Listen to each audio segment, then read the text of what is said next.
François Gabard et Pascal Bidégory ont remporté tôt ce matin la 12e Transat Jacques Vabre à bord de leur bateau massif. Ils ont mis un peu plus de 12 jours pour arriver au Brésil. L'actualité sportive du jour, c'est bien sûr la Transat Jacques Vabre et l'arrivée du premier équipage au Brésil. C'est le duo Gabard-Bidégory qui a franchi le premier la ligne d'arrivée à bord de leur maxi trimaran. Ils ont relié Le Havre à Itajaí en 12 jours et 17 heures. Isabelle Ganne et Gwenaël Bron ont pu suivre cette arrivée. Ils ont franchi la ligne à 6h59 heure française, au milieu de la nuit brésilienne. Avec Pascal François Gabard et Pascal Bidégory sont les vainqueurs de cette 12e Transat Jacques Vabre. Après 12 jours, 17 heures et 29 minutes de course entre Le Havre et Itajaí. Mais leur arrivée est restée très discrète dans la ville ensommeillée. Seuls les plus passionnés se sont levés pour les attendre. C'est un multicoque qui a fait un très long voyage. C'est un bateau unique qu'on a la chance de voir ici. Le géant s'approche des pontons. Les skippers sont en forme, boostés par leur performance.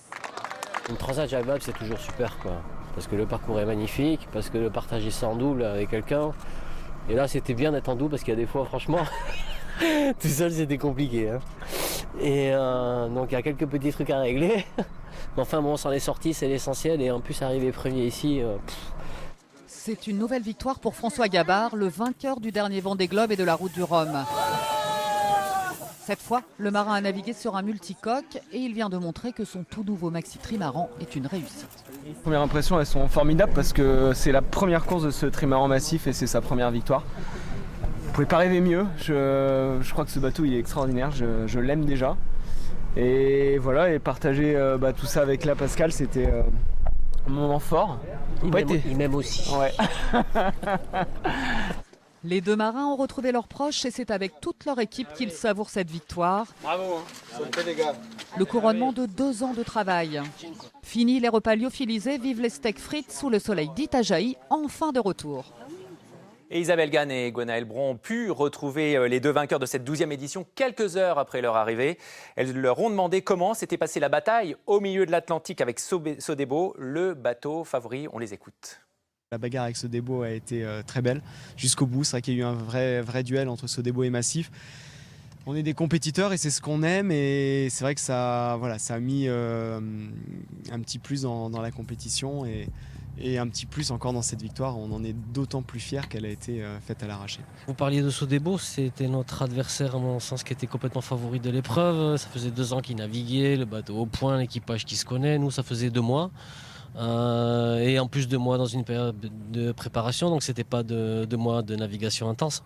Donc le projet était tout neuf, les bonhommes, un blond un peu plus jeune qu'un brun, et en tout cas le couple tout nouveau, tout beau.